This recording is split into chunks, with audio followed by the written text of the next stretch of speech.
Bom dia, boa tarde, boa noite, lideranças do Brasil. Podcast Bastidores da Vitória entrando no ar.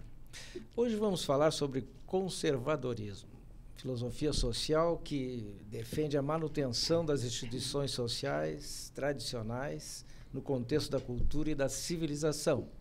Também STF, Parlamento.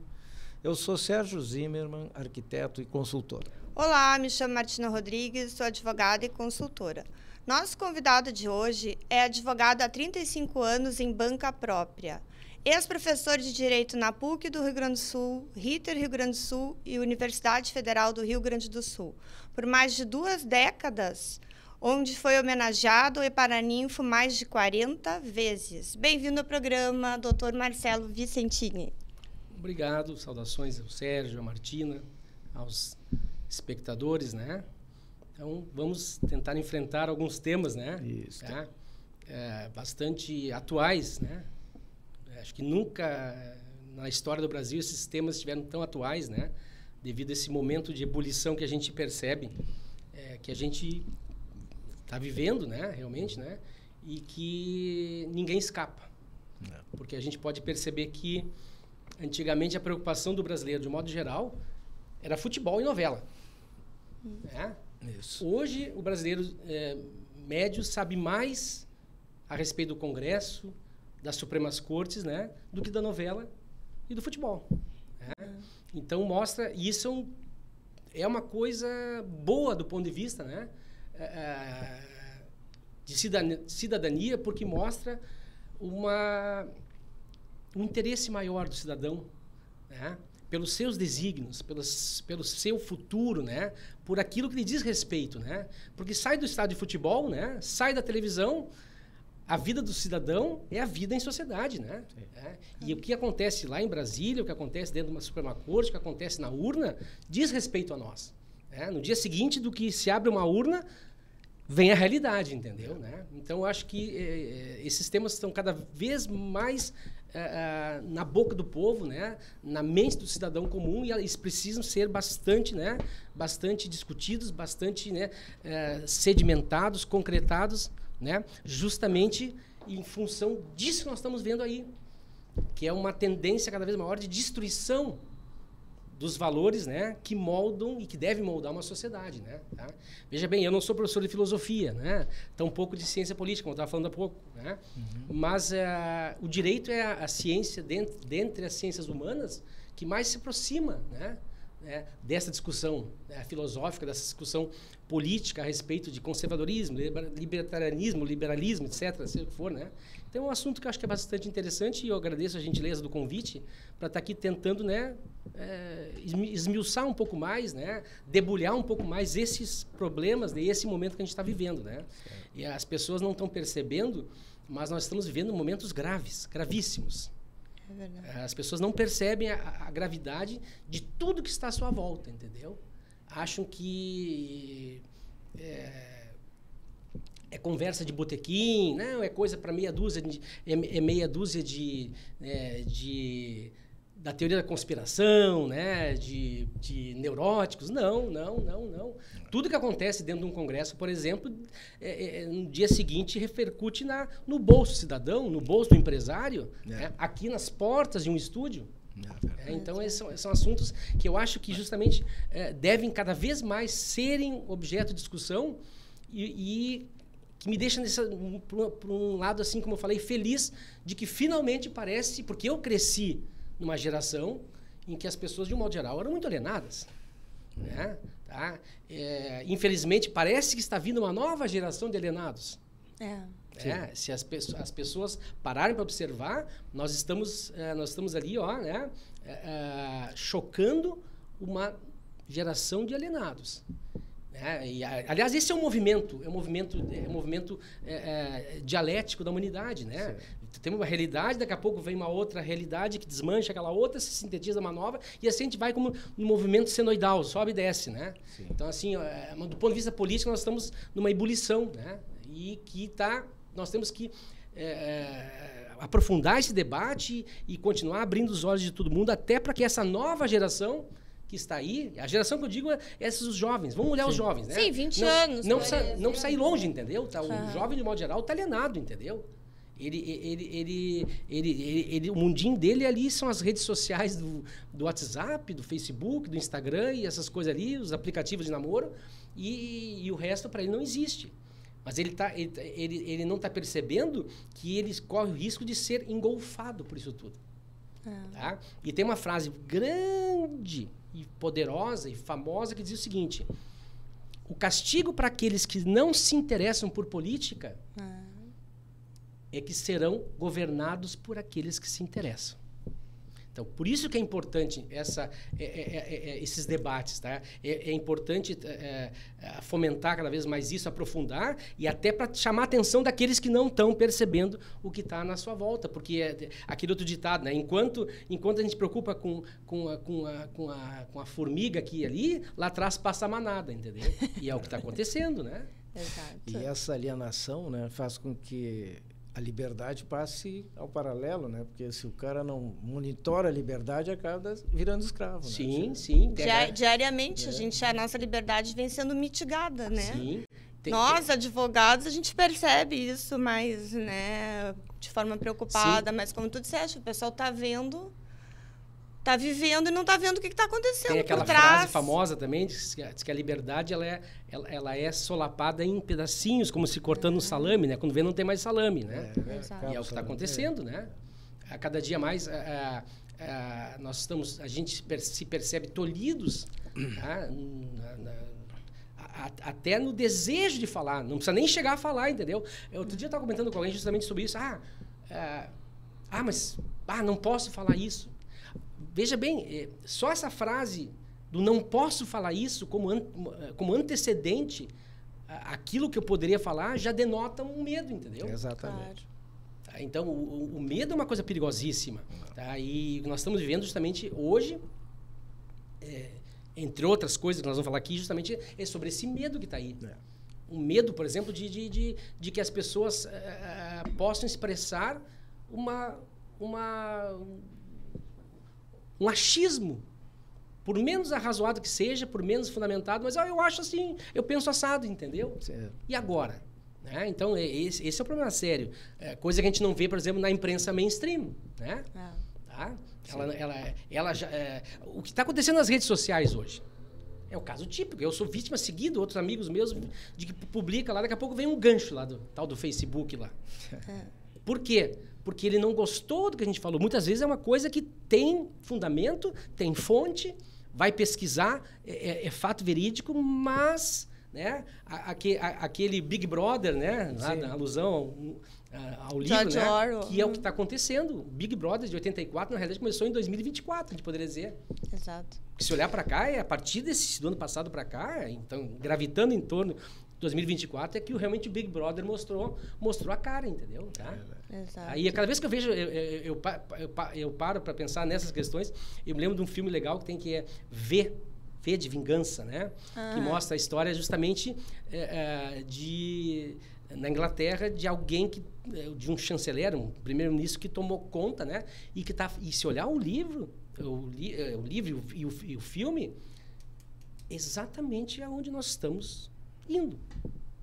Nós estamos nos encaminhando justamente para isso. Tá? Eu acho que é interessante como às vezes a arte imita a história ou a história imita a arte, né? Sim. Será que a arte não prediz o futuro? Tem uma turma que diz, né? Pois então. É o Predict Program, Pois né? então, Que eles falam. né? Os Simpsons, né? O Simpsons desenho. Todo cantou a mundo pedra com o Trump. Exatamente. O Trump lá atrás foi presidente no episódio dos Simpsons. Tu vê. E aí eu lembro que na época lá o pessoal ria, o Trump, olha só, né? Tá? Mas como é interessante, eu não sei se a arte imita a história ou vice-versa, tá? Mas eu gosto muito de cinema, tá? E eu acho que o cinema às vezes nos dá grandes lições. Né? A gente tira grandes coisas, às vezes, do mero filme, que a gente não dá a mínima. Tá? Eu estava vendo outros dias, justamente, um filme que fala sobre eu gosto muito de história. Tá? Aliás, advogado que não gosta de história está fadado a ser medíocre. Porque direito é história aplicada. Exato. Por que hoje vem a lei Maria da Penha? Porque lá atrás uma tal de Maria da Penha tomou um pau do marido a ponto de ficar paraplégica, e aí a sociedade, né? Sim. A sociedade abriu os olhos, epa, tem alguma coisa acontecendo. Então precisamos resolver isso aí. Por que vem agora a tentativa de resolver a história da saidinha? Porque já caiu de maduro de que essa história não pode continuar. Os caras condenados por assim, penas enormes, e vão lá visitar a mãe, dar um beijo na mãe, Dia das Mães. Vão lá no Dia das Crianças, né? Vão visitar. Isso é o que eles contam, né? Eles vão visitar outra coisa. Não, claro, mas eu digo, mas é porque a sociedade mostrou Sim. já que essas formas, então, elas já não funcionam mais. É um remédio que perdeu eficácia. Certo. A lei é como um remédio. A gente pega a caixinha do remédio ali, tem lá a validade. A lei é a mesma coisa, tá? Claro que já vou antecipando uma das discussões nossas. Daí eu, como julgador, que é o que acontece hoje, que é o grande problema hoje no sistema jurídico brasileiro, daí eu, como julgador, achar que eu posso simplesmente rasgar a lei, como tem feito nossa Suprema Corte, vai uma distância astronômica. Sim. Entendeu? Tá? A lei depende dos operadores, né? Porque se a gente considerar a Constituição americana, os operadores de lá são tudo também. Ela é moderníssima até hoje, se tu for pensar, E né? tem 16, 20 emendas, entendeu? Exato. Tá? Então a nossa não passou tem... de 400, 500 já, né? Exato. Então, assim, mas acontece que... Mas onde tem ética, não precisa tantas leis. Mas aí, isso que eu onde dizer, tem ética, qual é a não tem. vantagem, Exato. qual é a virtude da Constituição americana? É que ela está num país onde tem americanos. Ou operadores com ética Com também. todos tem os isso. seus defeitos, eu conheço muito a sociedade americana, seguidamente eu viajo para lá, eu sempre tive uma paixão muito grande justamente pelo chamada American Way of Life, a maneira de viver dos americanos, tá? Com todos os defeitos, porque a sociedade americana também não é perfeita, tem muitos defeitos, Sim. mas ela consegue, ela tem mecanismos que impedem certas coisas que a gente tem visto aqui no Brasil, que são assim, Atrocidades. além do absurdo. Quem me conhece sabe que eu vivo dizendo que nós já estamos... Pessoas nós estamos no está surreal. Não, nós estamos no pós-surreal 2.0 já. Que a cada dia a gente vê coisas, tá? Que, assim, envergonhariam um estudante de primeiro semestre de Direito. E agora uma crítica à minha classe. Depois eu ia te perguntar isso, mas já vou te perguntar. Agora eu vou trocar um pouco. Como é que deve ser para um professor de direito dar aula sim. hoje em dia? Hoje eu passo por aí pelos fóruns, pelos tribunais ali, e Nossa. metade dos meus colegas me viram a cara. Porque eu canso de publicar dizendo o seguinte, que eu teria vergonha de ser professor de direito hoje, dada a atual situação das coisas do mundo do direito. Porque eu vejo colegas de penal, colégios de constitucional, professores de constitucional, professor penal, na Universidade Federal, na PUC, na RITA, pessoas assim que toda a sua vida escreveram e defenderam certas bandeiras e hoje estão calados. E não é por medo, é por canalice mesmo. Canalice intelectual. Porque assim, a coragem não é só... para algumas coisas. A coragem também pode se expressar do ponto de vista intelectual, cognitivo, né? Claro. Na defesa, porque eu não posso toda uma vida defender uma coisa e depois eu faço o contrário. Sim, tu vai ser Haja gremista. vista um certo... Tu vai ser gremista toda a vida e depois tu vira colorado vice-versa. Quer dizer, não haja tem vista, cabimento. justamente na esteira dessa discussão, um certo ministro de uma Suprema Corte, que não podemos dar o nome, né? Porque é perigoso, não dá né? mesmo. Cujos livros de direito constitucional no meu escritório eu botei tudo fora. Claro. Porque eu abri as páginas e disse, aqui, olha o que o cara fala aqui. Mas olha o voto dele agora ali. Sabe? Fala por exemplo, em o juiz natural, mas ele não é o juiz natural. Fala em devido processo legal, mas ele não respeita o devido processo legal. Fala em contraditório, mas nós temos pessoas presas em função dessas confusões de 8 de janeiro, que eu não vou dizer que é certo ou errado, cada um que gere a sua convicção, tá? Mas que estão lá numa situação em que, na pior das repúblicas, nas piores cortes das piores repúblicas, isso não aconteceria. E acontece no Brasil, um país que adora se pavonear para o mundo todo, que é um país moderno, que é um país democrático. Né? Aliás, um parênteses, né? Toda vez que tiver democracia em alguma coisa, começa a duvidar. A Associação dos Fulanos para a Democracia, a Associação dos Beltranos para a Democracia. É onde menos tu vai ver gente democrática, onde tu vai ver mais gente que defrauda as bandeiras do comunismo, né? da censura, né? de morte ao inimigo. Tá? E, aliás, bem na esteira do Gramsci, que já dizia, né? Acuse-os do que tu fazes, né? É verdade. Tá? A pior arma da esquerda é essa, entendeu? Tá? A total subversão, a total prostituição dos valores, né? Dos ritos, dos requisitos. Tá? E acusando os outros, justamente, que não fazem daquilo que ela faz. É para não dar tempo de se defender, exatamente, né? Tá? E esse é o perigo moderno, entendeu? Das pessoas não conseguirem detectar isso. Porque esses discursos fáceis são, como o próprio termo diz, são fáceis para quem é pouco letrado, quem é pouco escolado, né? Escolarizado, para quem assim, ó, não tem aquela malícia de perceber, né? O infrator, né? Porque para tudo na vida a gente tem que ter uma certa malícia. A malícia não é necessariamente uma coisa ruim, claro, que vem do termo mal, mas a malícia no sentido de não bancar o bobo, o idiota.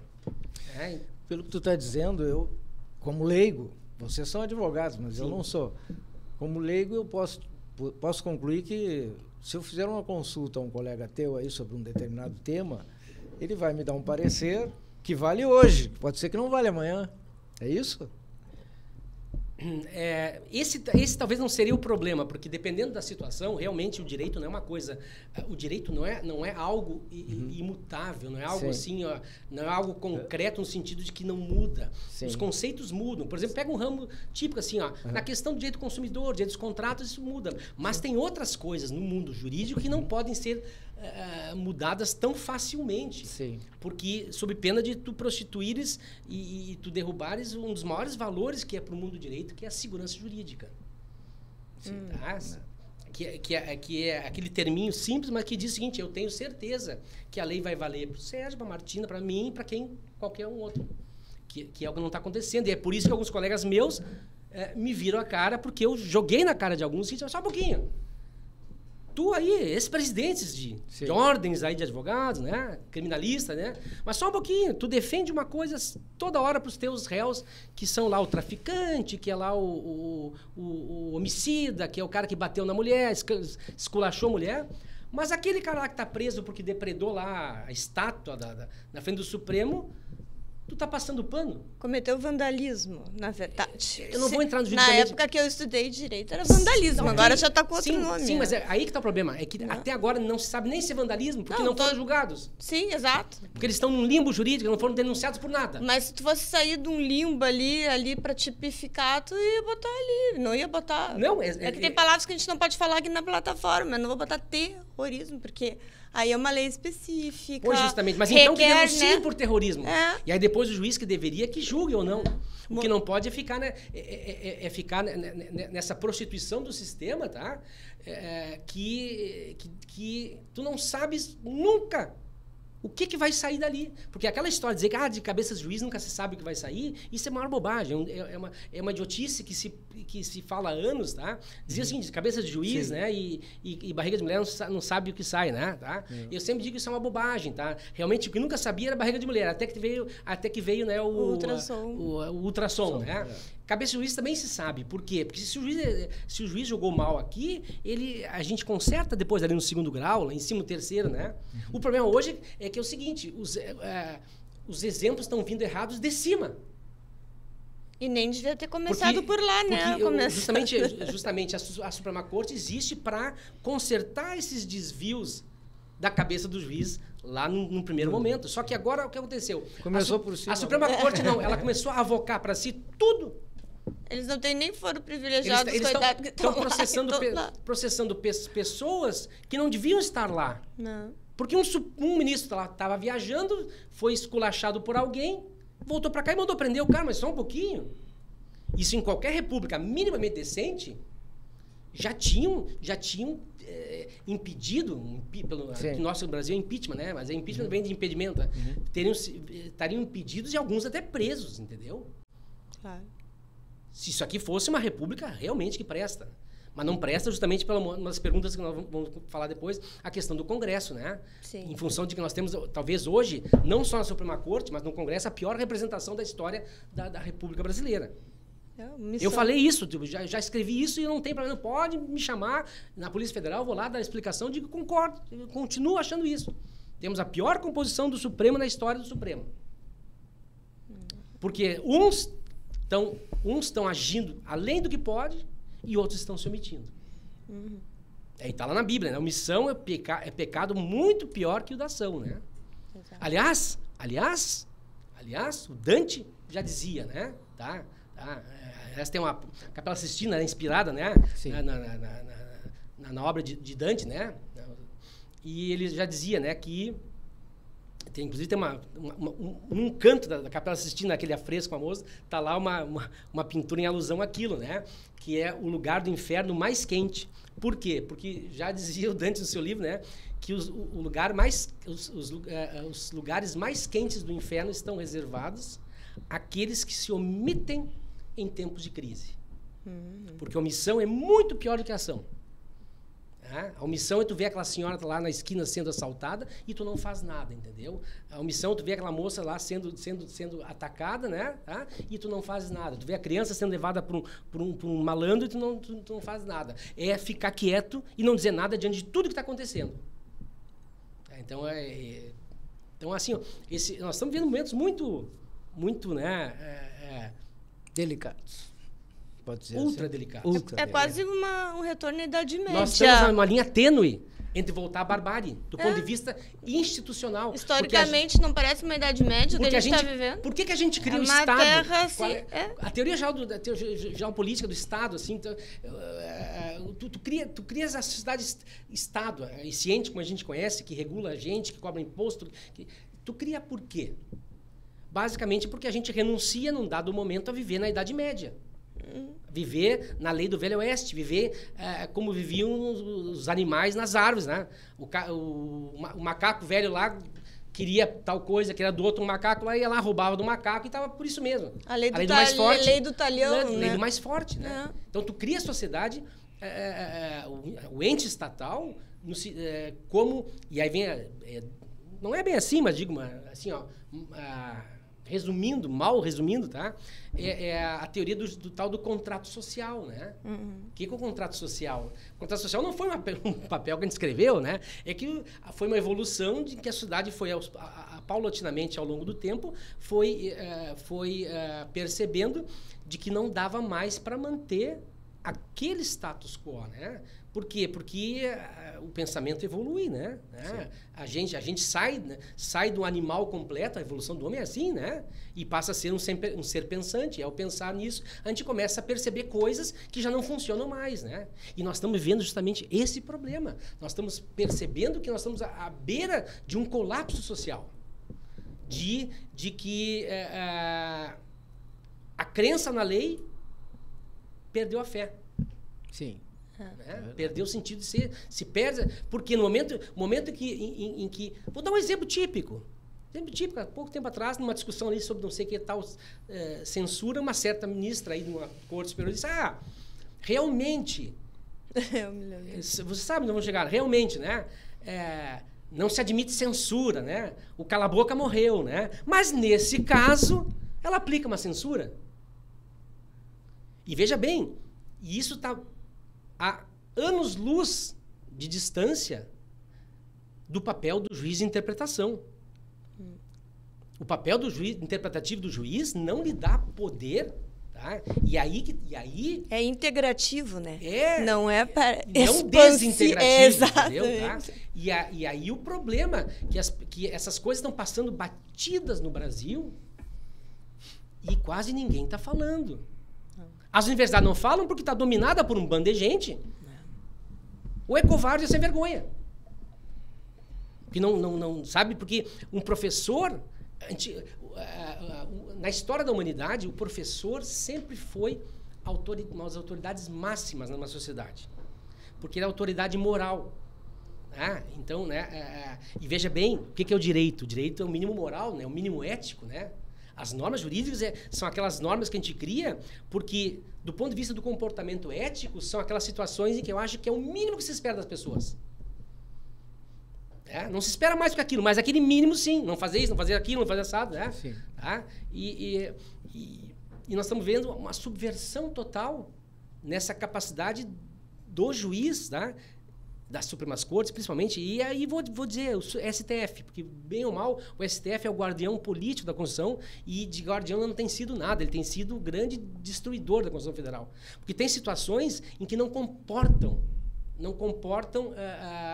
interpretação.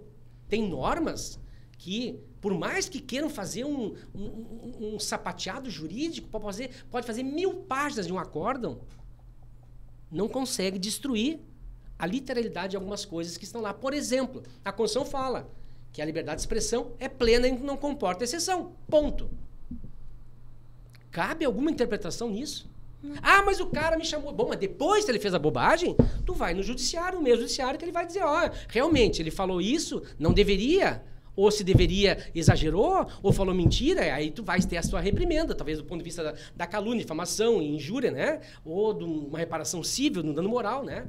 Mas não na via, na via da antecipação. Porque nós estamos fazendo muito pior daquele período que todo mundo chamava de ditadura, 64, que eu nunca chamei de ditadura, sempre achei que foi um governo militar.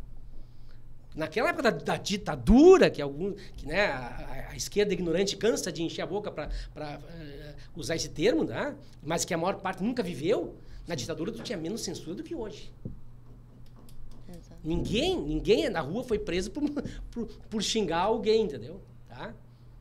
Então, nós estamos vendo esse problema todo, voltando à questão da interpretação, que tem coisas que o exemplo está muito mal vindo de cima, em que a interpretação está sendo totalmente distorcida para dar aso ali às suas vendetas pessoais. O juiz não gostou do que falou tal coisa, então manda prender. Nesse episódio aconteceu em Milão ali, né? Sim. Tá? Que deu aquele quiprocó lá, aí um delegado inocentou, aí não gostou, mudou o delegado, agora o outro indicia. As imagens nunca apareceram a público, né? Sendo processo criminal, tinha que aparecer, porque são públicas, entendeu? No processo criminal, de modo geral, não existe essa história de sigilo. Até um dado momento pode acontecer. Em certas coisas penais, e sim, tipo, coisas que envolvem mulher, né? Menores, né? Mas, de modo geral, o processo penal é um processo que tem que ser público, senão a gente volta para a Inquisição. Em que o cara era preso, o cara era acusado, condenado, não podia dizer nada, ele ia para cumprir uma pena, não estava nem sabendo por quê. Não está muito diferente. Mas o Torquemada já reencarnou no Brasil. Tem, sim. E é careca. E é careca, que nem eu tá ficando careca aqui, né? A gente está perdendo cabelo, ele já perdeu todos os cabelos, né? Exatamente. Mas, Marcelo, vamos voltar para a aula um pouquinho aqui.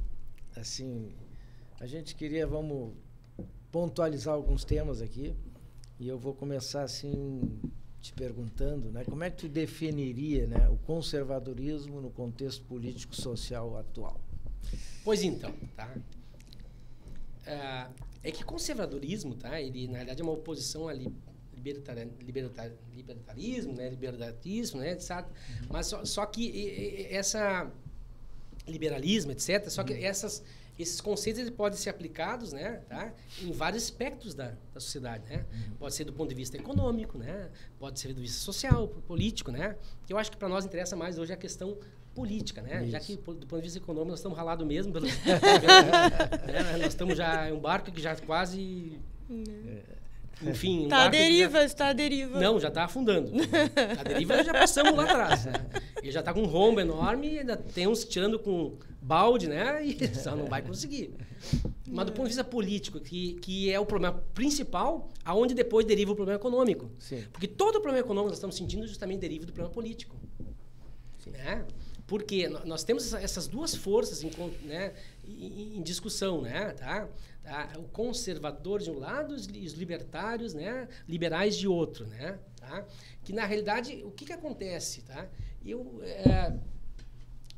São termos que são na minha opinião, mal explorados e mal empregados, porque uma pessoa não precisa ser conservadora necessariamente em tudo. Sim. E nem liberal em tudo, entendeu? Tá? Por que eu entendo que o conservadorismo tem a ver com as obrigações, tá? Os deveres, tá? E o liberalismo tem a ver com os direitos. Porque a todo direito corresponde um dever. Tá? Tá? Então, o que significa ser conservador? E eu me considero um conservador e liberal. Por incrível que pareça, alguns me acusam que tu é de extrema direita. Não. Eu até tenho bandeiras que deixariam alguns esquerdistas envergonhados de tão liberais que são, mas no ponto de vista do bem-estar, do bem comum, sabe? De que a coisa pública seja bem utilizada, tá? Porque eu sou conservador, por exemplo, na questão dos valores fundamentais. O que eu acho? Há certas coisas que uma sociedade não pode abrir mão. Exemplo, alguns direitos ditos direitos naturais. E vou entrar no assunto que eu sei que vão me enxovalhar, tá? Eu brigo lá, às vezes até às vezes de fato, a questão do aborto, por exemplo, tá?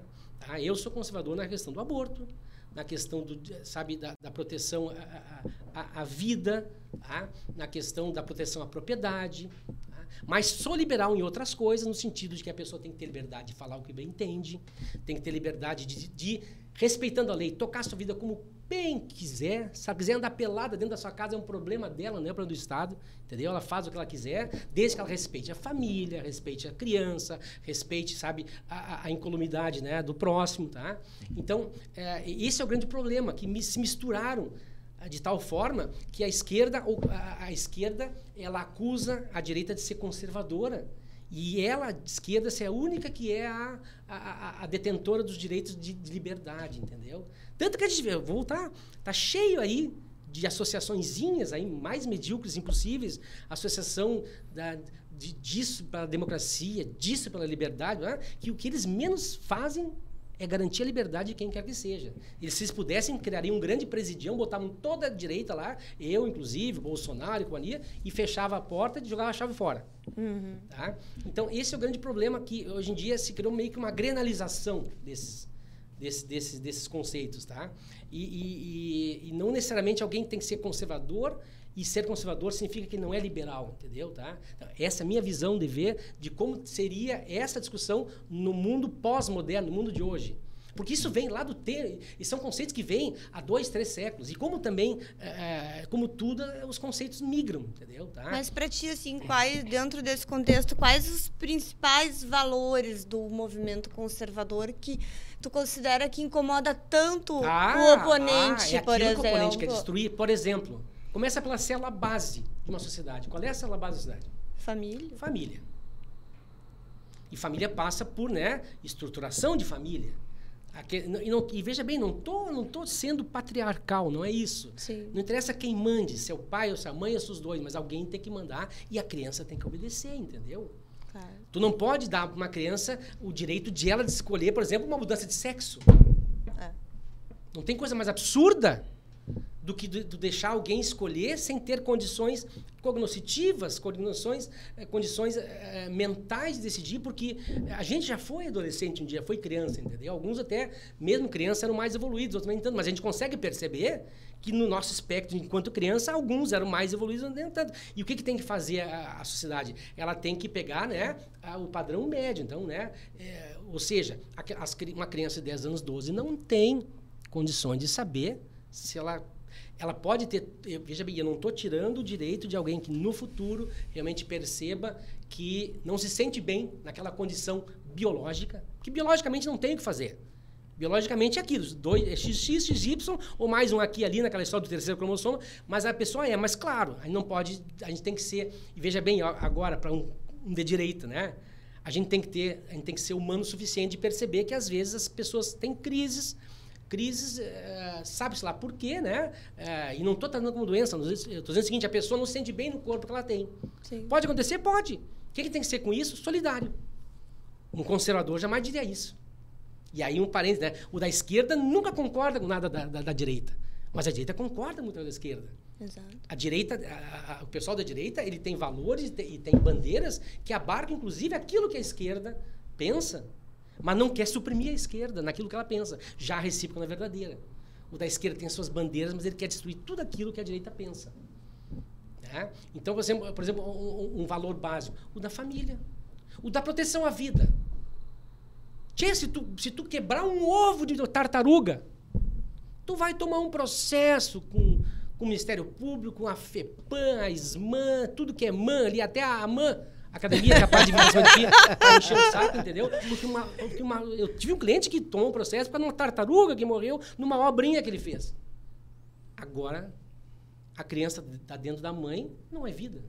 6 meses. Com 6 meses? É um troço que chega a arrepiar, né? E veja bem, aí abri um parênteses a história do aborto, né? Tá? Qual é o problema do aborto, tá? Alguns perguntam porque eu sou muito... Eu milito muito na igreja, sabe? Não sou um grande católico, mas também não faço feio, tá? O problema todo do aborto é o seguinte, tá? Na minha opinião, do ponto de vista legal, e para isso eu preciso beber na biologia, tá?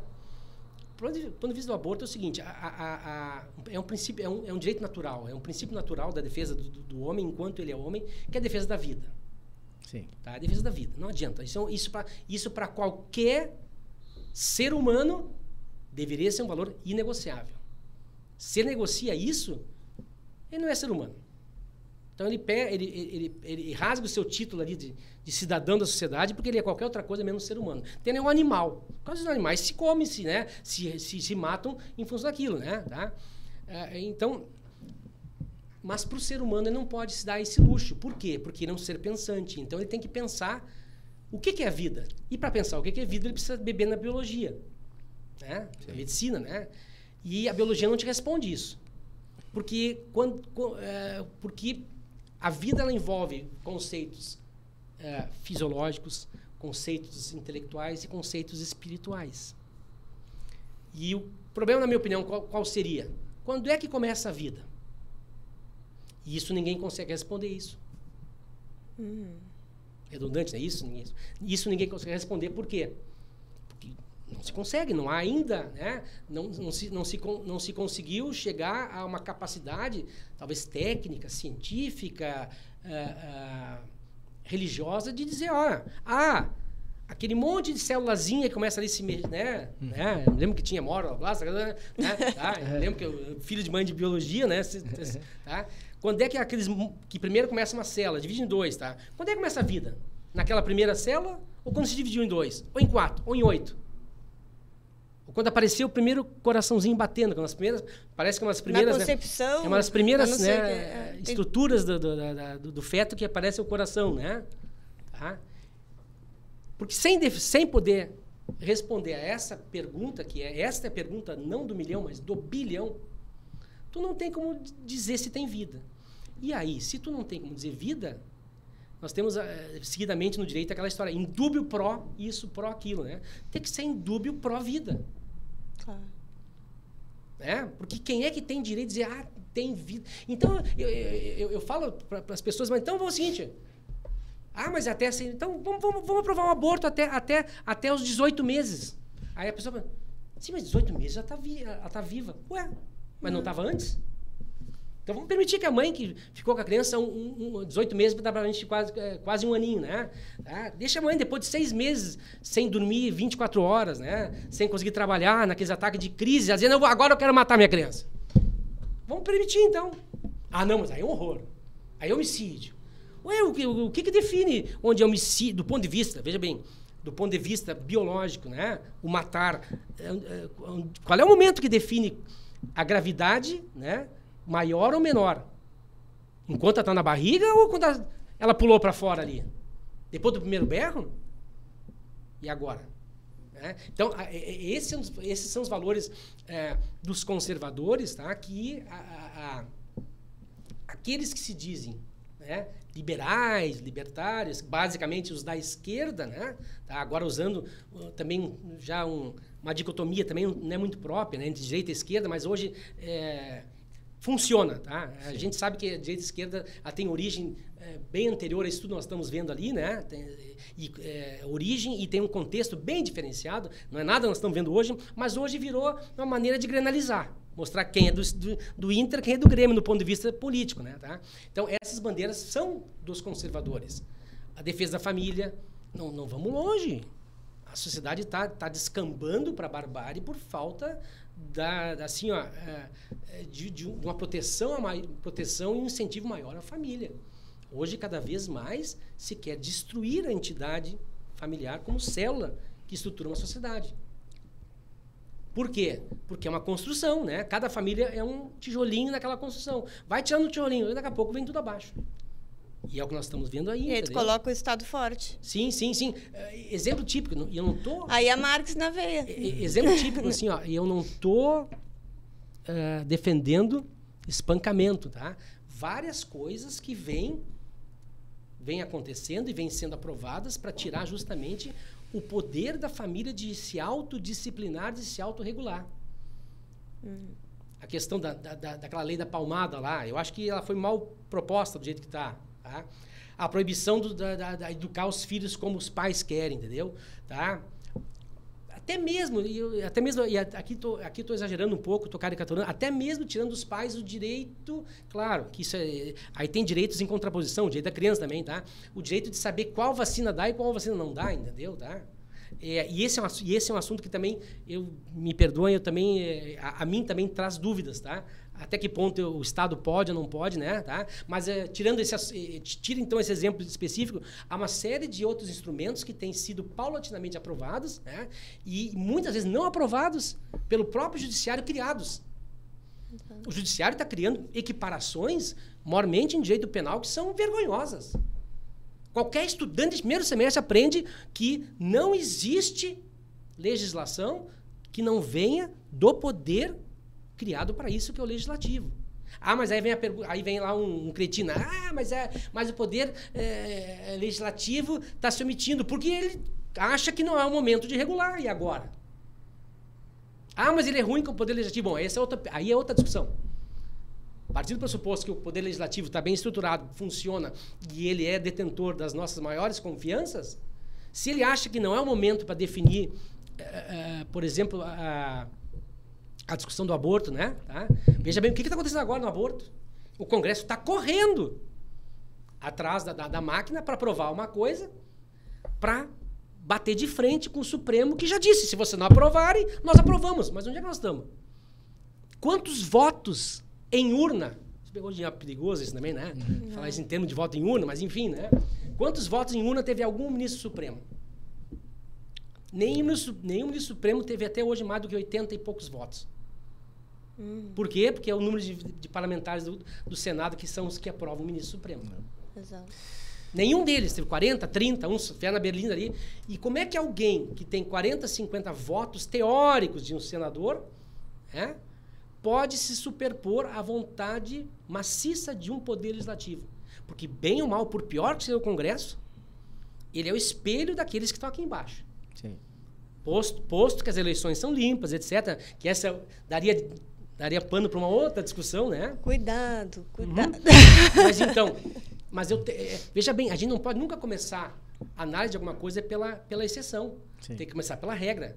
Sim. Porque o nosso Congresso é uma porcaria. Mas não é essa discussão agora aqui. Posto que o Congresso que está ali é uma expressão do povo, é ele que cabe definir, por exemplo, uma lei dizendo se cabe aborto, ou quando cabe aborto, ou se não cabe aborto, ou dizer o seguinte, não quero decidir agora.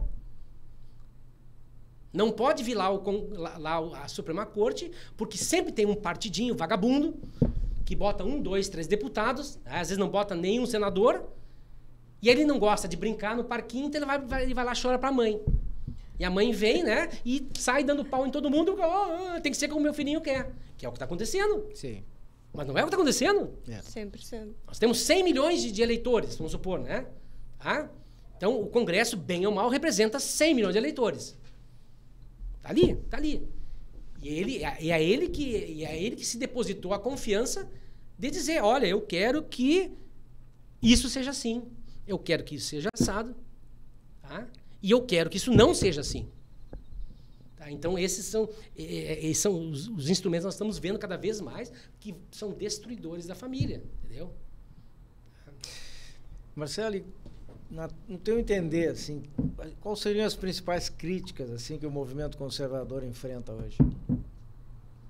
O dito conservadores. Isso é uma coisa bacana de saber, de falar. Bacana. Porque a crítica vem justamente daqueles que são os culpados pelo que está aí. Sim. O que eu quero dizer, tá? As maiores críticas dos não conservadores aos conservadores é que nós somos conservadores. Oh, mas como assim? Que nós somos medievais. Que nós temos valores que já se perderam. Né? São valores que não são atuais, entendeu? Então a crítica deles é justamente o seguinte, só que são valores que são valores que transcendem ao tempo. Não quer me parecer que 500 anos depois da Inquisição, matar seja valor aceitável. Já não era lá atrás também. Sim. Continua não sendo, entendeu? Tá? Então, a crítica deles é justamente aos conservadores, é por eles serem conservadores. Porque eles não aceitam justamente, tá, essa manutenção daquilo que as pessoas entendem como necessárias, como importantes. Tá? Então, pode ver, os grandes torpedos vêm de quem? Sempre dos mesmos. Qual é a crítica a um conservador? Ah, porque tu é um carola de igreja. Só um pouquinho, eu não preciso estar na igreja para perceber que matar alguém é uma coisa que está errada. Eu posso ser shintoísta, eu posso ser ateu, eu posso ser espiritualista. Vamos para o espiritismo. Que ainda eu acho que hoje, me desculpe os católicos, eu sou católico, apostólico romano, praticante, vou à missa toda, mas eu acho que os espíritos nos dão lições muito melhores que até nós católicos. Nas defesas dessas coisas que nós católicos temos, inclusive, nos acovardado em defender. A questão do aborto, por exemplo. Eu tenho visto muito pouca bateção por parte de gente que está sempre na missa, por gente que está sempre lá, né, falando amor ao próximo e cantando hinos aqui, as músicas do Padre Zezinho, de Aba 4, tá? E não está tendo um posicionamento firme nessa questão. A CNBB tá quieta, Vou né? brigar com ela, mas ela tá quieta. Tá silente. Mas eu falei para vários, eu tenho muitos amigos, são bispos, padres, eu me dou muito bem com muita gente, e eu já falei, inclusive, várias vezes que eu acho assim, ó, que nós, enquanto movimento, os evangélicos têm tido muito mais protagonismo nisso do que nós. Com certeza. Mas vamos para os espíritas, eles né, qualquer doutrina espírita se apavora na defesa de um absurdo desses a respeito do aborto. Pois é. É isso aí. Enquanto o Vicentini vai tomar uma aguinha, eu vou mandar um abraço especial pro Mike de Houston, o Jerônimo de Ponta Porã, a Heloísa de Passo Real, a Samira de Salvador, a Carmen de Piratini. Aproveito também para informar para vocês que logo iremos lançar a nossa série de e-books Caminhos para a Vitória. Então, você que sairá candidato ou faz parte da equipe de um candidato, fique atento que vai sair o nosso lançamento nas mídias sociais. Eu também queria aproveitar para agradecer aos nossos parceiros, SBS Engenharia Limitada, solidez que inspira confiança, grandes obras, grandes realizações, Facas Dom Cássio Selaimen, facas com alma, use com orgulho e guarde por gerações. Sinduscom, há 75 anos, conectando, construindo, transformando o habitat dos gaúchos. E vocês, colaboradores anônimos, através do nosso QR Code. Mas, Vicentini, retomando, agora vamos botar um fogo no parquinho. E a cultura woke? O que tem ela? O que tu acha? Mas eu acho que na realidade, a cultura woke é um movimento que vem na esteira de todas essas bandeiras de esquerda, entendeu? Tá? O próprio termo vem né, wake, woke, né? Significa, né, de despertar, né? Sim. De assim, ó, se antenar, né? Que é típico da esquerda achar que eles são os únicos antenados, entendeu? Eles acham que eles são os únicos detentores do patrimônio moral, do que é certo, né? E o resto é o resto, né? Quando na realidade a maior parte das coisas erradas a gente pode ver que vem de pessoas de esquerda, né? Pode ver os maiores exemplos de atrocidades, Aquele cara que fala que não sei tal coisa, que assim, assim, assado, o deputado aqui lá, aí tu vai ver justamente ele que está fazendo aquilo que ele acusava os outros. Né? Então, mas esse movimento woke, na realidade, são essas situações, né, que a gente tem visto ali, né? Dá uma encrenca lá no Carrefour, cria-se toda uma fofoca, né? Então agora, vamos ver porque o Carrefour tem uma... Né, o Carrefour é racista, isto, taxista, né? Radialista, tudo que é ista, né? Porque um cara lá, né, morreu em uma situação não muito bem definida, me desculpem aos que não concordam comigo, mas essa é a minha opinião, entendeu? Tá? De que eu acho que, inclusive, naquela questão do Carrefour, até hoje tem coisas muito mal assim, ó, não foram bem explicadas, ok? Sabe? Foi uma infelicidade, tá? Mas esses são os eventos derivados da cultura woke que estão cada dia mais se tornando, né, numerosos, né? Em que todos os espectros da sociedade agora, né, inventam de criar uma bandeira própria, né? Então é a bandeira disso, Black Lives Matter lá, né? Tá? Black Lives Matter, né? Tá? Então, a proteção das tartarugas, a proteção disso, a proteção daquilo, entendeu? Tá? Isso, na realidade, eu acho que é um instrumento de disseminação da própria esquerda para tentar criar as narrativas e dominar o cenário político, entendeu? Tá? Eles sequestram as pautas sociais, claro, dizem que são deles, claro, e aí fazem uma releitura. Assim, ó, é a tentativa de ganhar no grito as coisas. O cara não gosta e tal. Não foi ontem que invadiram o Piratini lá? Sim. O pessoal do Sem Terra, né? Isso. Sim. Tá, foi ontem, né? Tá. Sem teto, acho. É um sem alguma coisa, tá? Algum deles vai ser condenado por ato atentatório ao Estado de Direito, etc. Não. Terrorismo, não. Mas tem uma moça lá que eu fiquei sabendo lá que... a semana estava lendo. Coitada da moça, né? E tô rindo, mas é uma vergonha. A gente tá chorando de vergonha. Tem uma moça que está 14 meses, ou 12 meses lá, presa lá, porque ela pegou com batom, inclusive o Schiller, aqui nosso jornalista aqui, né, assinou um artigo essa semana na Veja dizendo isso aí. Fernando Schiller, né, lembra, né, tá, professor de ensinos lá, tá? Ele assinou um artigo justamente comentando isso aí. Aí por isso que eu me lembrei do caso, porque eu li o artigo, tá? Que a moça tá mais de ano presa e o crime dela foi pegar um batom e pintar a Têmis. A Têmis é aquela estátua que fica na frente do Supremo, que já devia ter sido retirada há muito tempo, porque se eu fosse a Têmis, eu teria ido embora já faz tempo lá da frente, eu teria levantado, né, pego... A Têmis deve estar se revirando no além-túmulo. Teria posto a viola no saco e teria saído pela esplanada, né, pelo eixo monumental e ia embora de Brasília, porque de Têmis aquilo não tem nada, né? Mas a mulher está presa e periga tomar uma prisão de 14 anos. Tem senhoras tomando prisão de 17 anos. E aí eu vou voltar de novo. Que vergonha para os penalistas. Que vergonha para o professor de direito e penal. Que vergonha para toda a parte dos juízes criminalistas. Que juiz até eu entendo que alguns juízes não podem falar, porque justamente nós estamos vivendo este momento. Tu lembra quando eles começaram... De uma ditadura de pensamento. E eles não podem se manifestar. Porque eu tenho certeza que a grande maioria dos juízes são pessoas bem formadas, que passaram por concursos públicos, que fizeram uma faculdade de direito, devem estar envergonhados de ver uma coisa dessa. As violações do princípio do juiz natural, do promotor natural, então nem se fala. O Ministério Público perdeu a razão de ser.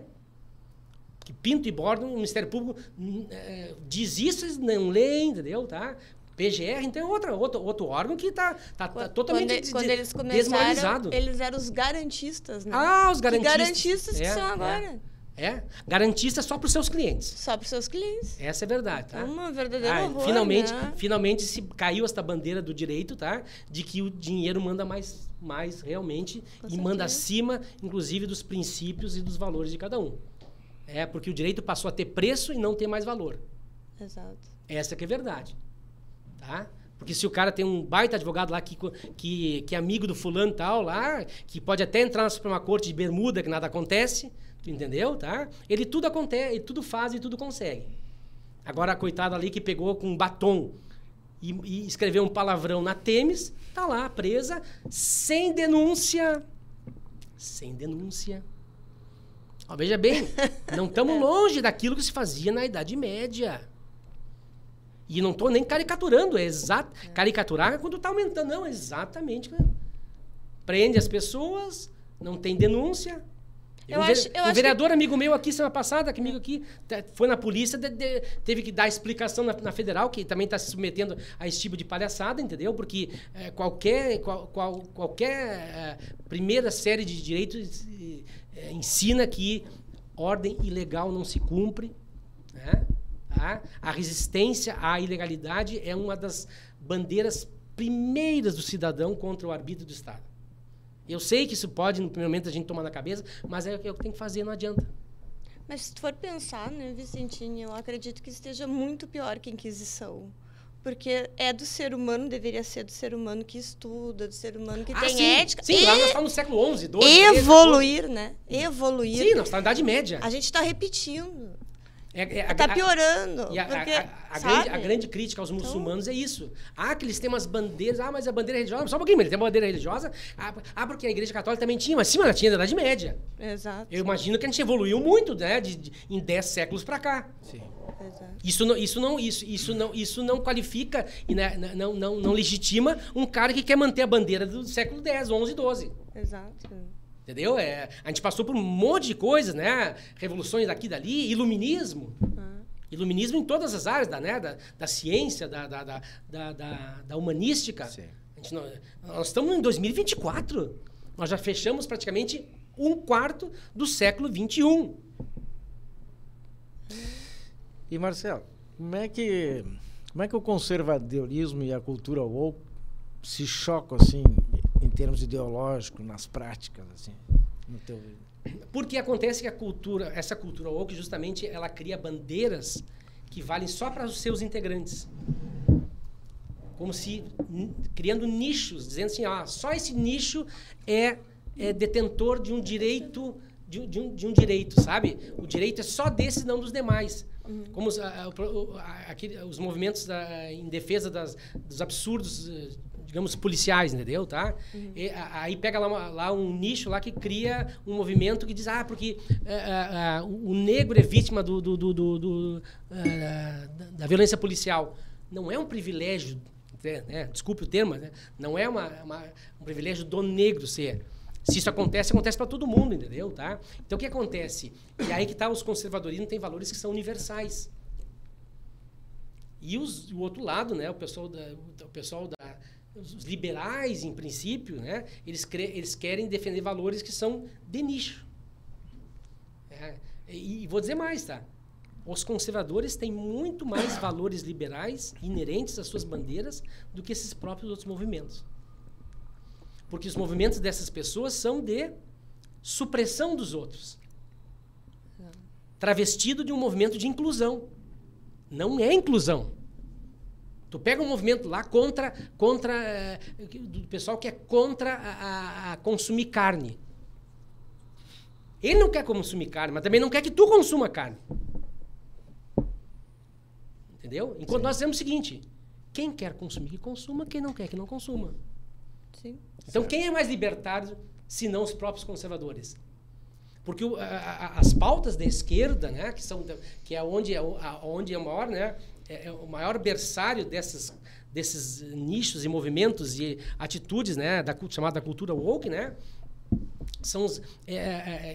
as pautas deles são sempre supressoras, travestidas, vou repetir, travestidas de inclusoras. Perfeito, né? Eles não incluem. Pode ver. Eu dou um exemplo típico, tá? Assim, tem um vídeo muito engraçado na Times Square de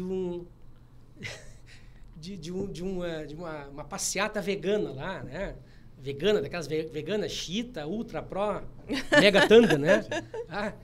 E uma mulher lá e vai um cara comendo um espetinho, né, para provocar, mas fechou um pau o negócio. Tá? Por quê? Mas só um pouquinho, tu não quer comer carne, entendeu?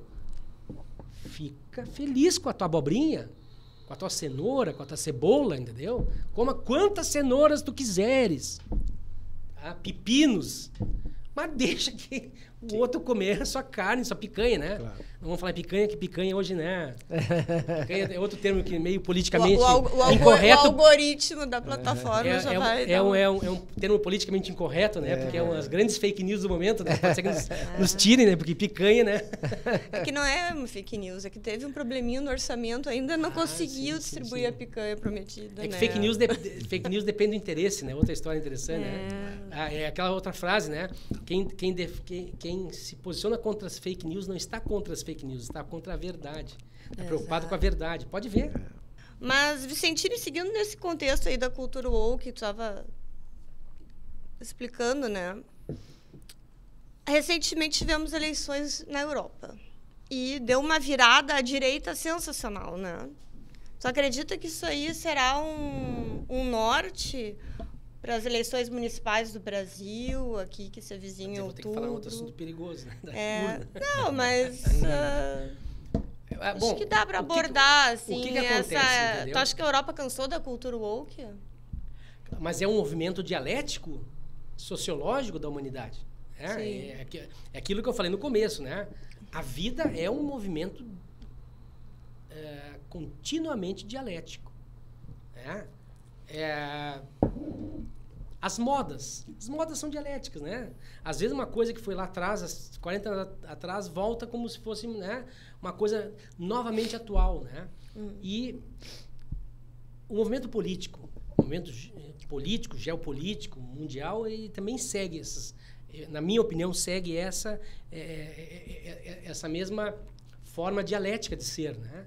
Então, assim, tu tem uma realidade, daqui a pouco a realidade ela começa a mostrar sinais de obsolescência, de que já não te serve mais para aquilo, ela precisa então ela começa a ser combatida por uma a tese, a antítese, né? E ela vai ser sintetizada numa nova realidade. E eu acho que a nova realidade do mundo é isso aqui, porque a gente pode olhar na segunda metade do século XX, as coisas foram caracterizadas por esses movimentos todos com viés de esquerdas, socialistas, tá? E o socialismo não é uma coisa necessariamente ruim, entendeu? Sim. Deixar bem claro, tá? Eu acho que as ideias são... E agora socialismo no sentido mercado, falando, né? Mercado, no sentido, né? Socialismo como né? Forma política que gere, né? Que norteia a economia, os movimentos econômicos. Porque a gente está vendo que há uma mudança na Europa, as eleições têm mostrado isso uma atrás da outra, estão se endireitando, por assim dizer, tá? Nos dois sentidos do termo, Sim. justamente porque aquele modelo anterior já não estava mais dando conta, não só das bandeiras políticas, mas também das bandeiras econômicas. Porque todas as sociedades que aderiram a esses momentos que vinham com base nessas ideias, nessas propostas, todos faliram. Todos deixaram muito pior do que já estava. Tá?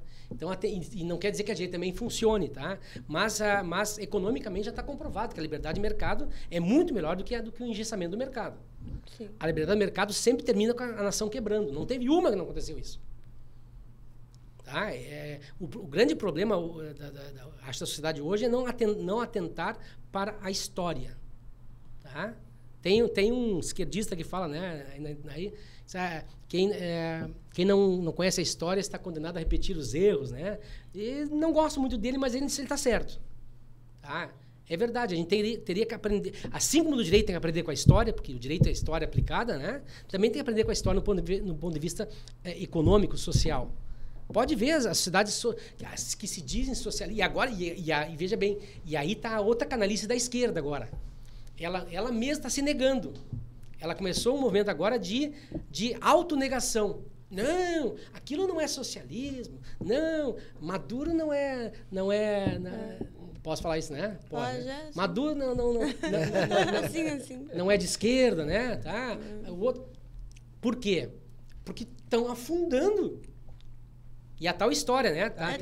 Tem uma deputada aqui no Rio Grande do Sul que, né, dizia assim, não, eu tirei aquela foto, assim, defendendo ele, mas é porque ele, pra mim, era outra coisa. Agora ele virou, eu não tenho culpa. Não é outra coisa, sempre foi o que é. Sempre foi. Na política tem um ditado muito interessante, né? Que político, ele até pega na alça do caixão, mas ele não pula para dentro da cova. Então, pode ver agora o pessoal, né? Começou a quebrar essas economias, né? Não, isso não é esquerda. Não, isso não é aquilo. Né?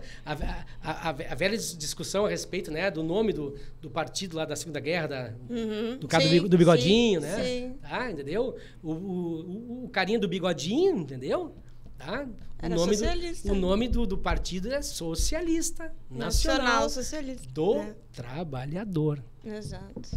É isso. Mas, Marcelo... Aliás, tem uma coisa interessante. Se eu posso ser claro. Interrompendo, mas já interrompendo. Claro. Um dia eu revi um filme muito interessante, né? Tem ali um filme que fala Hitler, uma coisa assim, As Últimas Horas da Queda do Império, tá? Que é protagonizado pelo Bruno Ganz, que é um grande ator alemão, tá? Seria um Paulo Altran deles, né? Então, que ele aparece em vários filmes, mas esse filme, ele mostra os últimos momentos, aqueles que precederam ao suicídio de Hitler e da Eva Braun, né? Tá? Porque ele quando viu que os russos estavam tomando Berlim, que não tinha... Quando ele caiu na real, porque na realidade discute-se se Hitler nos últimos momentos realmente estava na realidade ou estava fora da realidade. Sim. Eu acho que discute-se até se ele realmente se cometeu o suicídio, né? Pois então. Há quem diga que ele fugiu para a Argentina. Para ter feito tanta coisa que foi feita, a gente acha que a pessoa não podia estar apesar que as guerras, né, às vezes terminam as narrativas, né, nem sempre tão, né, depuradas, tá? Mas nesse filme, lá para as tantas, o Hitler então diz lá que eu chamo os 2 sargentos assim, e diz o seguinte, eu vou me matar com a mulher e vocês vão queimar os nossos corpos. Não deixem sobrar um dente.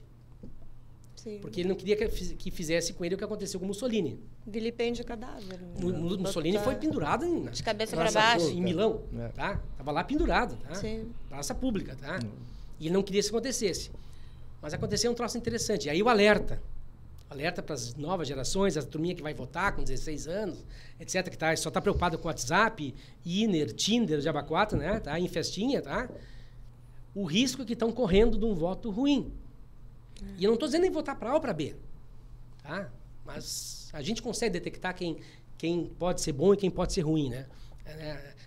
Hoje a diferença é a seguinte, quem pode ser bom e aquele que tu tem certeza que vai ser ruim. Sim. E a gente tem decidido por aqueles que têm certeza que vai ser ruim. Mas aí o Hitler se matou, assumiu o Goebbels, que era o ministro da propaganda, né? Sim. E se a gente olhar aquele período do tempo do nazismo, nós estamos repetindo uma série de fórmulas. Tá? E a Alemanha só chegou naquele ponto, na minha opinião, porque não tinha internet. Um exemplo, né? De umas coisas que poderia ter mudado o curso das coisas, né? A Hannah Arendt alertou, mas ninguém lia ela naquela época, muito pouco. Não tinha, né? por exemplo, não tinha internet. Então, a mídia controlada pelo Goebbels fez a cabeça. Tanto que uma das grandes perguntas que eu vi num outro filme sobre nazismo, eu gosto muito do assunto, né? Foi o cara disse, não, mas a grande pergunta que ninguém fez foi o seguinte, como chegamos a isso? Uma grande pergunta histórica. E esse filme, realmente. voltando a esse filme, então, as últimas horas da queda do Terceiro Reich, tá? Ele termina com a secretária pessoal de Hitler depondo, era viva, né? Esse filme é dos anos 90, 2000 ali, ela viveu muito tempo, era novinha, né? Em 45, e ela disse assim, eu não sei como é que nós compramos isso. Mas aí, então, voltando a esse filme, aí o Goebbels assumiu, né? E estava a Rússia tocando pau em Berlim, matando todo mundo, e vinham os generais do fronte ligando, né? E a secretária passando, olha, o general Telefunken, lá, está dizendo que está com 10 mil soldados, mas não tem mais nenhuma bala. E o Goebbels, resista. E aí vinha outro, o general, né, Lufthansa, resista, né? E aí a secretária ouvindo, né? E dizendo assim, mas... Führer, porque daí ele tinha ficado no lugar do Führer, né? Führer em exercício, né? Mas, ministro, né? Ele não tem mais... Não, que vá. Mas eles vão morrer. Aí o general, mas eles vão morrer desnecessariamente. E ele disse, que morram. Que morra até o último homem alemão. Aí a secretária com esbugalhado, mas como, ministro? Que morram todos. Vocês escolheram isso. Vocês nos colocaram aqui. Ah, que bonitinho. Não, mas Não, mas tem uma a lição é lógica. importante, entendeu? Sim, tem que cuidar quem E a tu vai pergunta, seguir, e né? a pergunta, como é que Olhar nós quem vai chegamos seguir. a isso? Porque nós colocamos ali. Não adianta aquele espinafrar contra o Congresso ali e votar de novo nessas mesmas figuras. Sim, é verdade. Ou daqui, sem ser esse ano... Prefeitura não fede nem cheira, tá? Essa é a verdade. É só, na minha opinião, prefeitura é só um balão de ensaio para depois, para outra eleição, tá? Tá? Mas na outra eleição, pode saber que vão repetir com muito... Vão reeleger muitas dessas figuras deletérias que estão aí. Exato. E aí vai reclamar o quê? Todo povo tem um governo que merece. A frase... É verdade. Mas é no município que as coisas acontecem, né? Não, perfeito. Mas eu falei, é um balão de ensaio, entendeu? Sim. Tá? É um balão de ensaio prepara. depois. Mas não tem muita relevância do ponto de vista dos desígnios da nação. Ah, não, isso sim. Ah, com Não certeza. tem, porque as coisas são locais. Claro, não existe o Estado, União, existe o município. É verdade. Sim. O cidadão, eu não moro no Rio Grande do Sul, eu moro em Porto Alegre, né? Eu não isso moro aí. na União. É verdade. Eu moro no Estado do ponto de vista legal, mas eu moro em Porto Alegre, né? Certo. Tá, então, aí também, do outro lado, são os defeitos desse tipo de representação, né? Tem outras formas de representação que seriam melhores, mas aí é uma questão de uma outra discussão que não... De forma de governo, forma de Estado, que não é... Complicado. Marcelo, mas me diz uma coisa. Eu estou entender assim, quais são os riscos e benefícios de um judiciário forte em uma democracia. Pergunta interessante, né?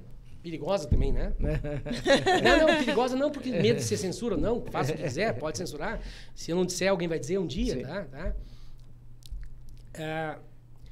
Os riscos de um judiciário forte existem quando nós temos um Estado fraco. Porque quando um Estado é forte, o judiciário forte não faz diferença. Vamos ver, exemplo, a sociedade americana. Qualquer sociedade da Europa de primeiro mundo, que a gente chama de primeiro mundo, né? Sim. Nas sociedades europeias, pergunta para algum americano o nome dos ministros da Suprema Corte. Eu sei a maior parte deles porque gosto do assunto e acompanho, né? Já me aconteceu 2 vezes estar nos Estados Unidos e acompanhar, sem querer, estava lá a sabatina para o ministro da Suprema Corte. A última foi a Sotomayor, lá que já não está mais, né? Tava lá e aí assisti, porque passa a semana toda. O pessoal preocupado para ver se aquela pessoa realmente... E lá eles rejeitam também. Aqui, parece que uma vez só se rejeitou lá no tempo do Império, né? E eles acompanham. Por quê? Para ver se aquele cara vai te dizer uma coisa na sabatina e não vai fazer outra depois, como é o que está acontecendo aqui. Sim. Se vocês pegarem as sabatinas de todos os últimos juízes da Suprema Corte, uma grande maioria, não tenho medo de dizer, que mentiram para o Congresso. Como dizia o Boris Casoy, né? É uma vergonha. Mentiram para o Congresso, do ponto de vista que a principal pergunta foi: você vai respeitar a Constituição? Aí eles vão dizer: não, eu estou respeitando a Constituição, mas porque eu estou interpretando. Não, mas tem certas interpretações, porque interpretação não é uma coisa de botequim. Como quer um presidente aí resolver tudo no torresminho e no copo de cerveja. Interpretação da lei dentro do direito, na minha opinião, é das ciências mais importantes e mais perigosas e das quais nós temos que ter o maior cuidado para evitar tudo que nós estamos vendo aí. Porque senão cada um acha que está no direito de pegar e não interpretar, desinterpretar o que está na Constituição Federal. Isso não acontece quando a sociedade é forte. Porque na primeira, segunda resvalada do cara né, tem aquele ditado, né, romano: não vá ao sapateiro além das sandálias. Então, o judiciário forte é uma coisa importante. E como tudo pode ser veneno e pode ser remédio. no Brasil era o remédio para muitas coisas, né? Tanto que a gente fala, né, que tem alguns recursos, chama-se o remédio constitucional, né?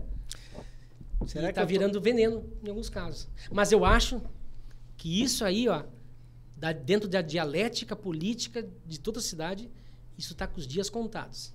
Era que eu já ia te perguntar A mesmo. queda sempre... Toda a história mostra que todo ditador, Precede. todo déspota termina caindo e caindo da pior maneira possível. Tu está me dizendo que é importante um judiciário forte, mas desde que tenha um executivo e um legislativo forte também. Porque que se equiparem. justamente por isso, tá? Porque tudo que é bom pode ser ruim ao mesmo tempo. Tudo que é remédio, um verdadeiro Estado democrático. todo remédio pode se transformar também num veneno. Sim. Claro. E hoje eu não tenho, assim, ó, medo de dizer que o judiciário se tornou E veja bem, não estou falando do judiciário aqui, entendeu? Tá? Não, o nosso tribunal aqui não é a discussãozinha no fórum, entendeu? Sim. Tá? Não é a discussão do carinha que teve o carro lá que foi batido, da mãe que está pedindo alimento. Não é essa discussão. Essa discussão do microcosmos do cidadão. O problema nosso é a discussão do macrocosmos do cidadão. Sim. Aquela discussão lá que vai afetar os valores, as bases da sociedade. E esse é o problema, que hoje houve uma disruptura nessa horizontalidade. O que hoje menos tem lá, o que mais, hoje, uma das coisas que menos na minha opinião, se respeita na Constituição Federal é o equilíbrio dos poderes.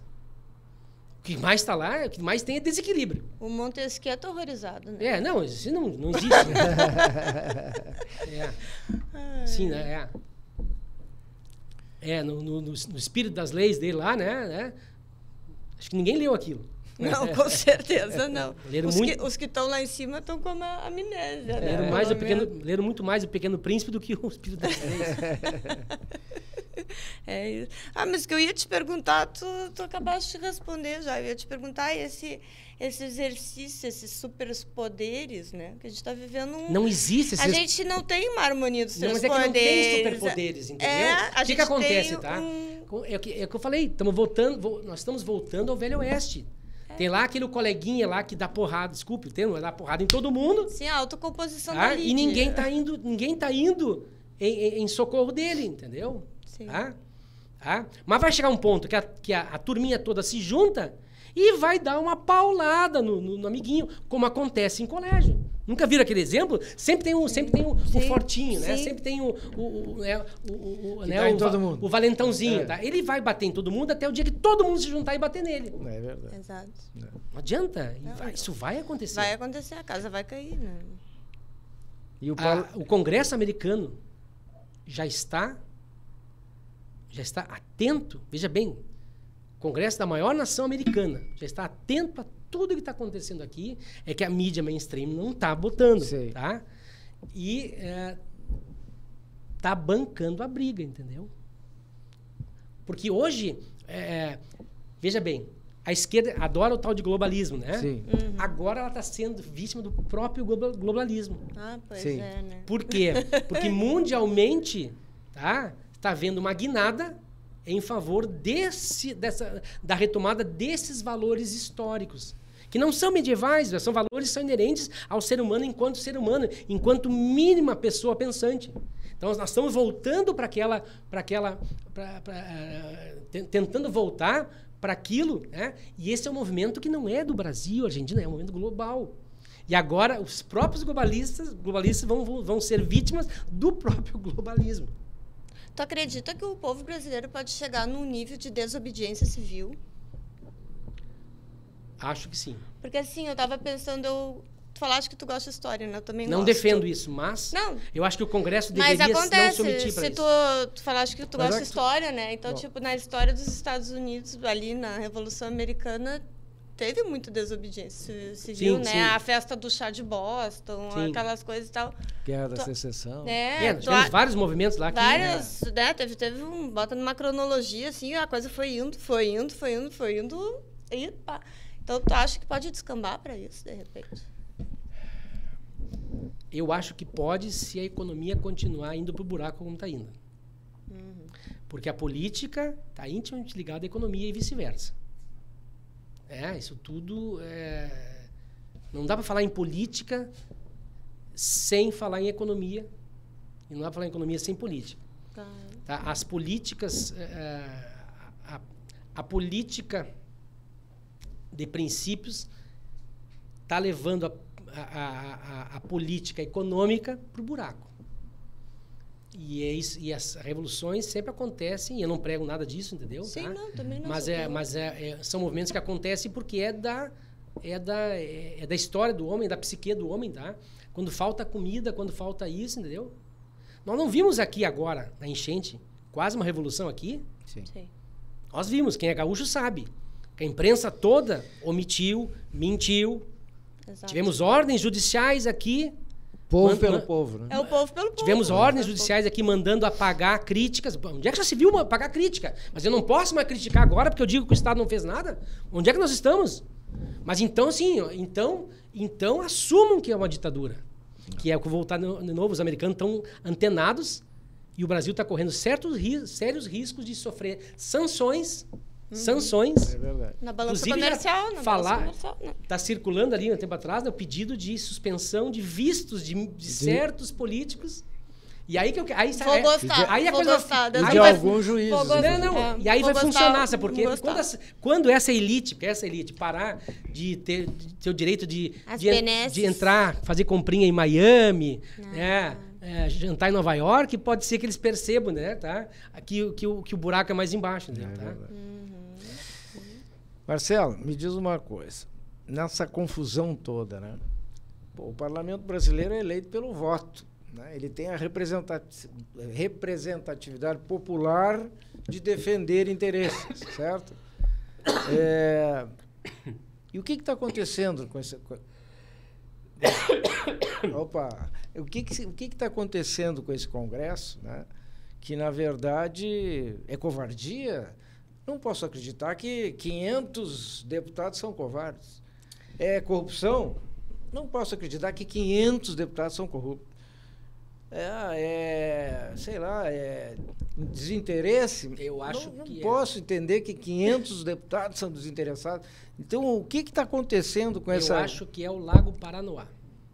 O que tem? A água está contaminada? Há muitos anos eu digo que deve ter alguma coisa na água do Lago de Brasília que faz isso acontecer. Porque a gente vê, inclusive, representantes nossos, porque nós, gaúchos, a gente adora ficar se pavoneando, né? É verdade. Nós somos os políticos, o resto do Brasil não é assim, lá fulano, né? O cara da cabeça, né? A gente vive querendo passar uma imagem que nós somos melhores que muitos, né? E nós temos tido alguns políticos que são, olha, de cabo de esquadra. Se elegem com uma bandeira, né? Gente, deputados, senadores, né? E aí vão para lá, bebem na água do Lago Paranoá. Excesso de coliformes fecais, deve ter. Não, e aí eles entram no mundo de Nárnia, que é o mundo de Brasília, né? Sim. A Ilha da Fantasia. Mas o que não, mas isso é uma brincadeira, claro. Tá? O que acontece? O que eu acho que acontece? É que o que acontece, na minha opinião, é que... E tem que falar nisso, tá? A esquerda fez o seu trabalho bem feitinho dos últimos 30 anos. Tá? Quem foi meu aluno lembra que eu sempre dizia que isso ia acontecer. Eu tive uma turma de alunos uma vez. Eu sempre de valores, de direita, tá? Os valores que eu defendo, tá? Nas vésperas de uma eleição para governador, né? E aí, chego para dar aula um dia, assim, né? E me viro botar... E dei oi para todo mundo, né? Vou botar a matéria no quadro, né? Tá? Quando eu me viro para fazer a chamada, a turma em peso tava com um bigodão. Que foi usado numa campanha, lembra, né? Triste campanha. Tá? Eu olhei assim e eu disse bem essa frase: vocês podem botar as barbas e o bigode de molho. Vocês estão dando o maior tiro no pé desse Estado quando fizerem isso. Foi, na minha opinião, uma das maiores inflexões. Posso estar totalmente errado. Pode me me malhar. Mas as maiores inflexões no Estado do Rio Grande do Sul foi quando não reelegeram Antônio Brito. Sim. Eu acho isso. Ele tinha todo um projeto desenvolvimentista, etc. E aí elegeram o Olívio Dutra, uma bela pessoa, com pessoa nada a criticar, entendeu? Dom Vicente Scherer sempre dizia, a gente não critica as pessoas, critica os atos, né? Atitudes, tá? E aí botou o Olívio Dutra, que veio todo aquele governo, né? E eu vim falando do táxi, vindo para cá hoje, né? Sim. Que ele criou um problema com aquela história da Ford. Não interessa se ele chutou ou não chutou a Ford, interessa que a Ford não veio para cá. E isso criou assim, uma aura de pessoas que não cumprem o que contratam. Isso é muito ruim, né? Então, lá com a eleição dele, não só... Mas a partir daquele momento, coisa de 30 anos, a esquerda fez o seu trabalhinho de casa, que foi loteando as universidades,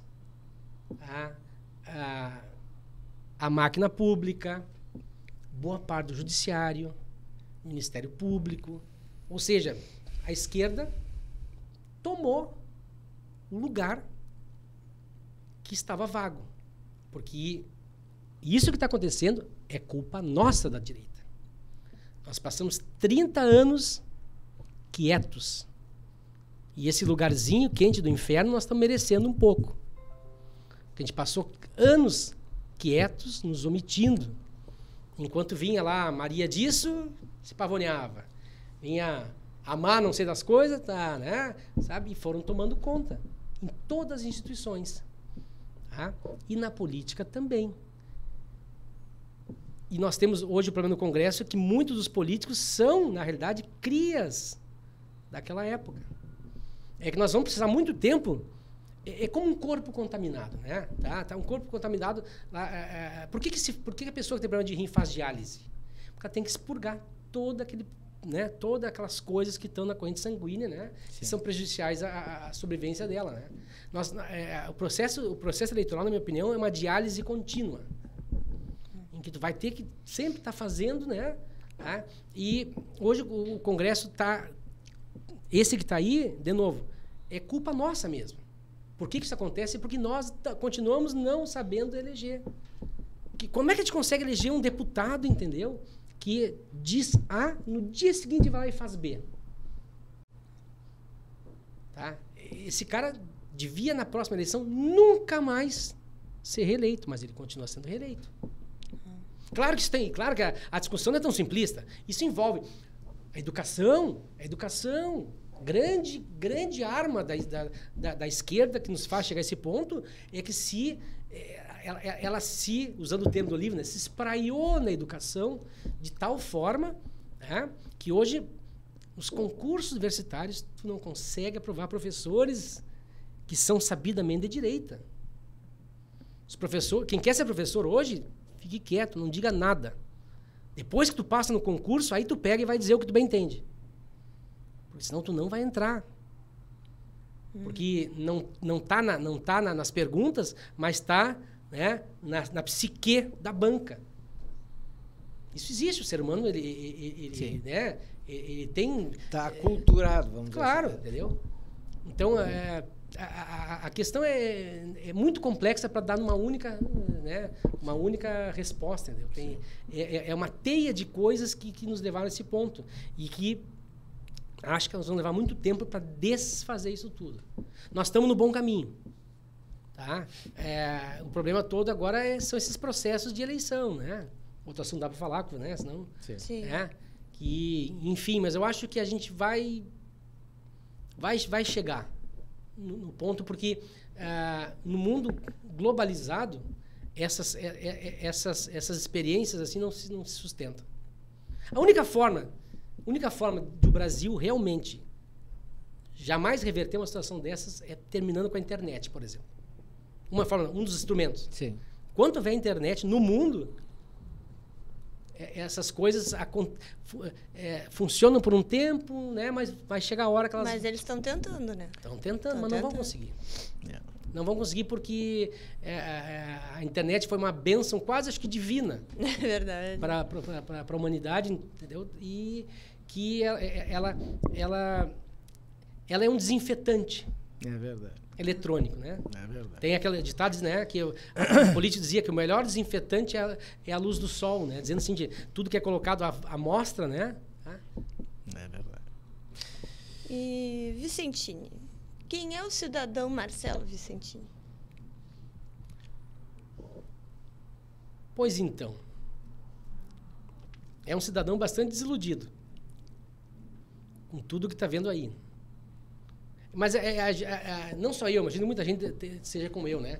A gente é uma contradição, né? A gente, por um lado, é desiludido, quer tocar fogo em tudo, mas, por outro lado, a gente tem uma esperança enorme, entendeu? Tá? E eu acho que isso é uma coisa muito mais do gaúcho, até. E é por isso que o resto do Brasil nos inveja muito.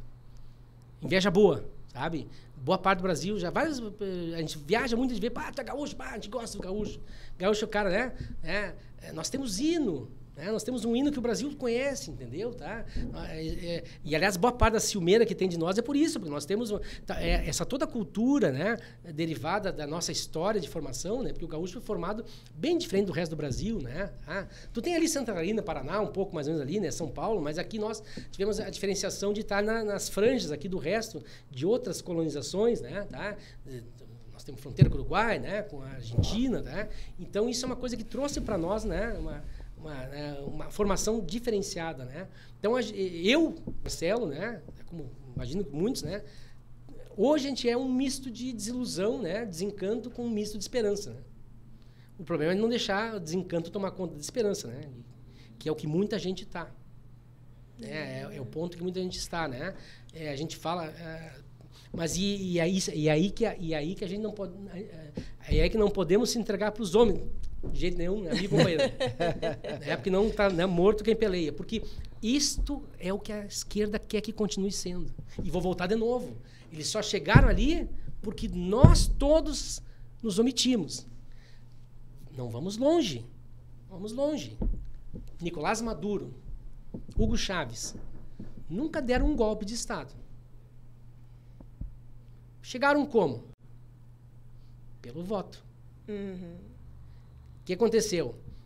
Pintaram e bordaram, e aí foi fraqueza do venezuelano, tá? Não digo fraqueza, talvez ingenuidade, né? Não quero ser injusto, né? Chegou um ponto que o venezuelano se encheu o saco das estripulias que fazia Hugo Chávez, fazia isso, aquilo. Porque o Hugo Chávez, a primeira vez que foi eleito, ele tentou dar um golpe, ele foi preso, sabe? Depois ele veio, né? Veio nas mãos do povo, aquela história, né? Todo esse circo que se faz em política, né? Tá? E ele voltou, foi eleito, né? Ele começou a aprontar, pintar e bordar, né? E aí começou a encher o saco da direita, a direita começou a perseguir, e a direita foi cansando, entendeu? E político, cidadão, jamais... A única canseira que a gente tem que tomar nessa vida é a morte. Porque aí depois da morte não tem que fazer mesmo. Até então tu tem que lutar. Do ponto de vista político, né? Tá? É difícil, cansa, claro que cansa, tá? Mas a gente não pode deixar de lutar, porque a Venezuela, pelas tantas, o que fez o pessoal da direita? Não vou mais, não vou mais votar. Agiu que nem aquela criança, não brinco mais. O que começou a acontecer? A esquerda, né, chavista, venezuelana, tomou conta do Congresso. Porque as pessoas não iam votar. E aí quem ia votar? Por que uma das bandeiras da esquerda é o voto opcional? Porque sabe que os conservadores não vão... Porque o cara de esquerda, a esquerda, de modo geral, ela é super determinada, ela é super articulada, né? Ela é super disseminada. Sabe? Ela tem uma estratégia, sabe? E ela... É uma virtude da esquerda. Brigam. Mas quando eles dizem uma coisa, vai todo mundo atrás. E a direita, frequentemente, um come a pata do outro. É verdade. Um briga para derrubar o outro. Entendeu? Tá? Não há um espírito de corpo da esquerda. Porque nós não somos ditadores, nós não somos seita, entendeu? Que é muito do pessoal da esquerda. Se tu pegar qualquer movimento de esquerda, a coisa vira uma seita.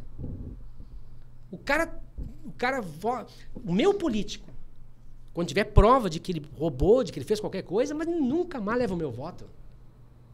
Mas não quero nem cumprimentar na rua um cara desse. Mas desde que seja, né, determinado, certo, né, comprovado. Não é qualquer eu acho... Não, tá? Mas o deles não. Os deles não, tem gente comprovadamente que não presta e o cara vai lá e retorna. E no segundo, terceiro, quarto mandato, entendeu? E a Venezuela fez isso. A esquerda viu que a direita pegou e arrefeceu e continuou. Voltando, tomou conta de todo o Congresso. Agora, quando tentou reverter, era tarde demais. Porque daí o Congresso já tinha colocado toda a Suprema Corte na mão deles. Então, sabe? Tirou o sistema de freios e contrapesos. E isso que nós não podemos ter aqui. Então, eu sou um cara, o cidadão, me perguntasse quem é o cidadão, por um lado, desencantado, tem horas que tem vontade de pegar a minha mala e, sabe, ir embora. Como muitas pessoas devem ter esse sentimento. Hoje, tu pegar as pessoas, assim, muita gente diz, se eu pudesse... Nos últimos 2 anos, decuplicou o pedido de passaporte e visto nos consulados de pessoas que querem emigrar. Coisa que tinha praticamente cessado nos 4 anos do governo anterior. Dado, veja bem, não tira da cachola, tudo pegando, vamos supor, quantos pedidos de passaporte desses aí no consulado italiano, no consulado alemão, tá? De pedidos de pessoas de reconhecimento porque querem ir embora, entendeu? Mas a gente não pode, né? A gente tem que tentar resistir. Porque se a gente se omitir, eles tomam o nosso espaço. E para virar, o pessoal acha brincadeira, vão rir do que eu vou falar, mas as pessoas deviam ler, no mínimo, um livro do Olavo de Carvalho na vida. O Olavo de Carvalho, tu pode falar o que tu quiser do Olavo de Carvalho. Mas tu pega o livro dele de 40 anos atrás, ele escreveu exatamente o que está acontecendo. Tu pode não gostar do que ele diz. Mas eu tinha um professor que falava no tempo que eu era estudante, né? Porque não sei o quê, porque o Olavo de Carvalho fala do Fórum de São Paulo, todo mundo ria a cara dele. Tá ali o Fórum de São Paulo. Tá ali... Entendeu? Então, as pessoas deviam... As pessoas têm que usar aquela lema dos beneditinos, né? Orai e vigiai. Não adianta só ficar rezando. Às vezes tem que sair pro pau mesmo. O preço da liberdade é eterna vigilância. Vigilância. É isso aí. Mas, Marcelo... E o armamento, né? Vis pacem parabellum, né? Bom, aí então é a bandeira que está em jogo agora. Né? Mas, enfim. Marcelo, eu queria deixar aqui um profundo agradecimento pela tua disponibilidade de vir aqui, nos dar essa aula aí que nos deu. Uma conversa. Né? Para mim, que não sou advogado, então aprendi um monte. Aí, uma conversinha, né? Simples. Mas deixar aí o nosso... Política é bom de falar, né? É verdade. Por quê? Porque quem não gosta de falar de política não é cidadão. Ele é só mais um. É verdade. Ele só tem um título, entendeu? Ele não é cidadão porque ele está agindo contra a própria pele. Exato. Tá? É isso aí. Tudo, tudo. Como disse, quem não gosta de política será governado por quem gosta. É isso aí. Mas, Vicentino, tu já sairás daqui intimado para um retorno breve. Então. Será um prazer, sim. Então tá ótimo. Se não, se não apanhar dos espectadores, né? Não, com certeza não. Mas a gente vai ficando por aqui, então. Muito obrigada e até até a próxima, então. Até a próxima. Tá bom? Todos. Pessoal, agradeço a companhia de vocês. E se vocês ficaram nesse episódio até esse momento, então tá na hora de se inscrever no canal, curtir, comentar, compartilhar e até semana que vem. Muito obrigada. Podcast Bastidores da Vitória, semanalmente trazendo convidados com as mais diversas especialidades e experiências, preocupados com a cidadania e com os destinos do Brasil. Vitória Consultoria, inovando pela liberdade. Bom dia, boa tarde, boa noite e até semana que vem, Lideranças do Brasil.